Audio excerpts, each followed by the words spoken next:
Union পরিষদের chairman হতে স্নাতক বা গ্রাজুয়েশন করা লাগবে এখন থেকে। কিন্তু আমার একটা প্রশ্ন হচ্ছে, যে দেশে এমপি মন্ত্রীরাই হচ্ছে আন্ডার মেট্রিক পাস, মানে সংসদে দাঁড়িয়ে রিডিং পড়তে পারে না ভালো করে, তাদেরকে বানানো হয়েছে এমপি মন্ত্রী।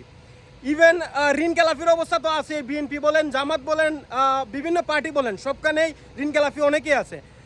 দেখা যায় দ্বৈত নাগরিকও আছে।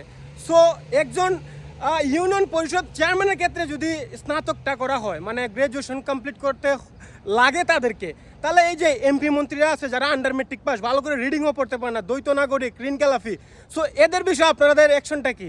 মানে এটা আজকের যে রুলটা দেখলাম সোশ্যাল মিডিয়াতে চারদিকে ভাইরাল।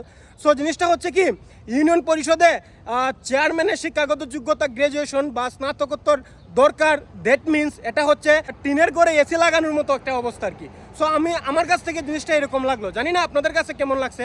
আমি গুগল করে যে জিনিসটা দেখলাম যে দেশে মানে মেম্বার অফ পার্লামেন্ট বলেন বা এমপি বলেন, এমপি হওয়ার ক্ষেত্রে কোনো ধরনের শিক্ষাগত যোগ্যতা নাই, সেই ক্ষেত্রে তারা ইউনিয়ন পরিষদের ক্ষেত্রে স্নাতকোত্তর বা গ্রাজুয়েশন কমপ্লিট করা চাইতেছে।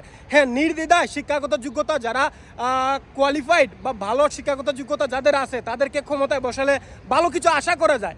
কিন্তু যেখানে আপনারা যদি মেইন জায়গায় হাত না দেন তাহলে তো আসলে হবে না।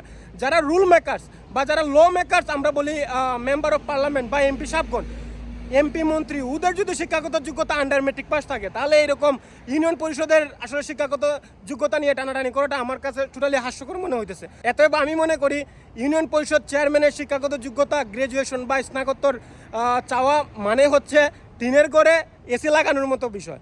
সো এই বিষয়টা নিয়ে আপনাদের কি মন্তব্য চাইলে জানাতে পারেন।